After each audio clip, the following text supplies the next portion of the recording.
No. 39 Appearance and reality, the form is federal.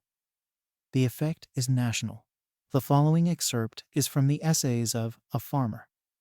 It appeared in the Philadelphia Independent Gazetteer on April 15 and 22, 1788. The Freeman, in his second number, after mentioning in a very delusory manner diverse powers which remain with the states, says we shall find many other instances under the Constitution which require or imply the existence or continuance of the sovereignty and severalty of the states.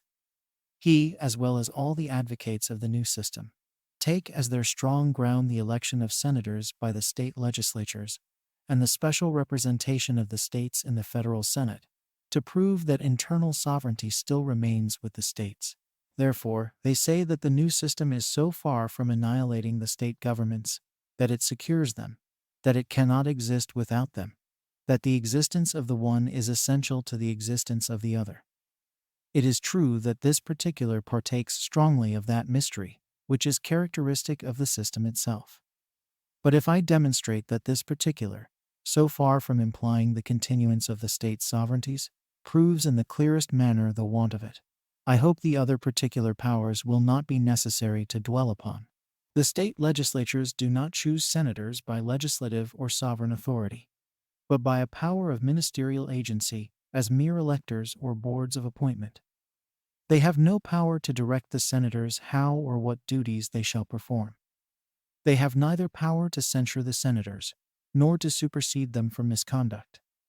It is not the power of choosing to office merely that designates sovereignty, or else corporations who appoint their own officers and make their own bylaws, or the heads of department who choose the officers under them, such as commanders of armies, etc., may be called sovereigns, because they can name men to office whom they cannot dismiss therefrom.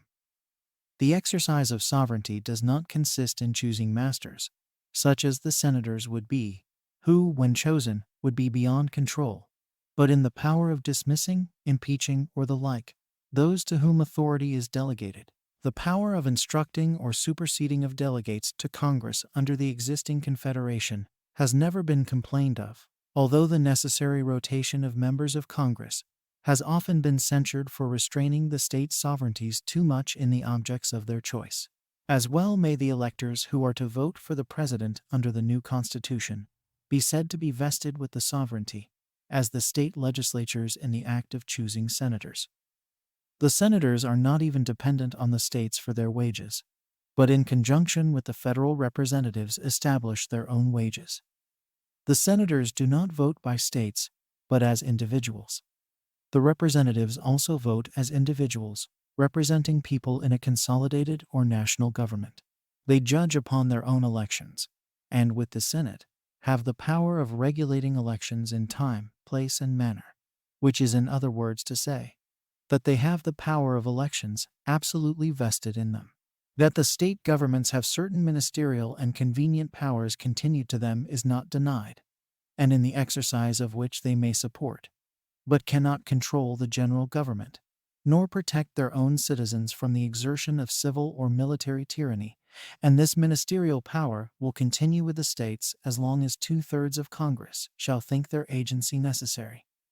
But even this will be no longer than 2/3 of Congress shall think proper to propose, and use the influence of which they would be so largely possessed to remove it.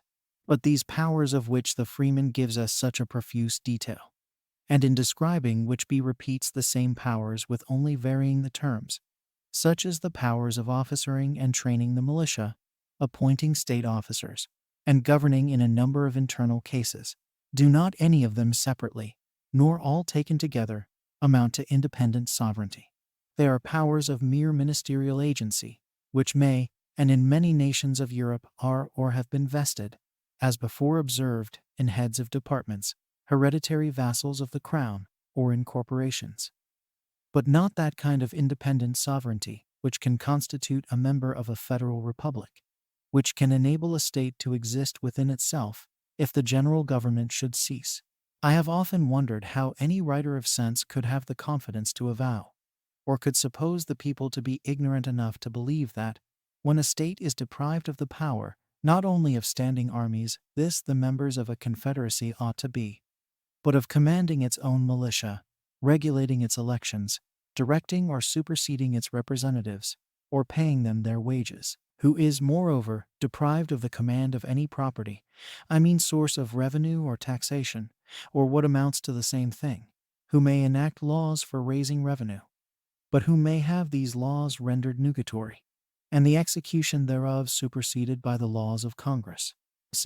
This is not a strained construction, but the natural operation of the powers of Congress under the new Constitution. For every object of revenues, every source of taxation, is vested in the general government. Even the power of making inspection laws, which, for obvious conveniency, is left with the several states, will be unproductive of the smallest revenue to the state governments. For if any should arise, it is to be paid over to the officers of Congress. Besides, the words, "to make all laws necessary and proper for carrying into execution the foregoing powers," etc., give, without doubt, the power of repelling or forbidding the execution of any tax law whatever that may interfere with or impede the exercise of the general taxing power. And it would not be possible that two taxing powers should be exercised on the same sources of taxation without interfering with each other. May not the exercise of this power of Congress, when they think proper, operate not only to destroy those ministerial powers which are left with the states, but even the very forms? May they not forbid the state legislatures to levy a shilling to pay themselves, or those whom they employ, days' wages? The state governments may contract for making roads, except post roads, erecting bridges, cutting canals, or any other object of public importance. But when the contract is performed or the work done, may not Congress constitutionally prevent the payment? Certainly. They may do all this and much more, and no man would have a right to charge them with breaking the law of their appointment. It is an established maxim that wherever the whole power of the revenue or taxation is vested, there virtually is the whole effective, influential, sovereign power, let the forms be what they may. By this armies are procured, by this every other controlling guard is defeated. Every balance or check in government is only so far effective as it has a control over the revenue. The state governments are not only destitute of all sovereign command of, or control over, the revenue or any part of it, but they are divested of the power of commanding or prescribing the duties, wages, or punishments of their own militia, or of protecting their life, property, or characters from the rigors of martial law. The power of making treason laws is both a power and an important defense of sovereignty. It is relative to and inseparable from it. To convince the states that they are consolidated into one national government, this power is wholly to be assumed by the general government. All the prerogatives, all the essential characteristics of sovereignty, both of the internal and external kind, are vested in the general government, and consequently the several states would not be possessed of any essential power or effective guard of sovereignty.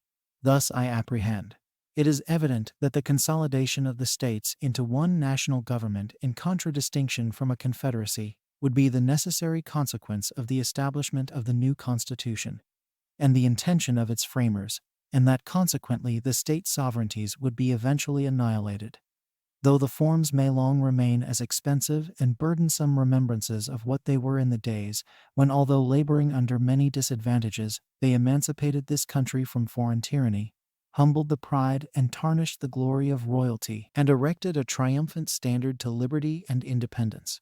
A farmer.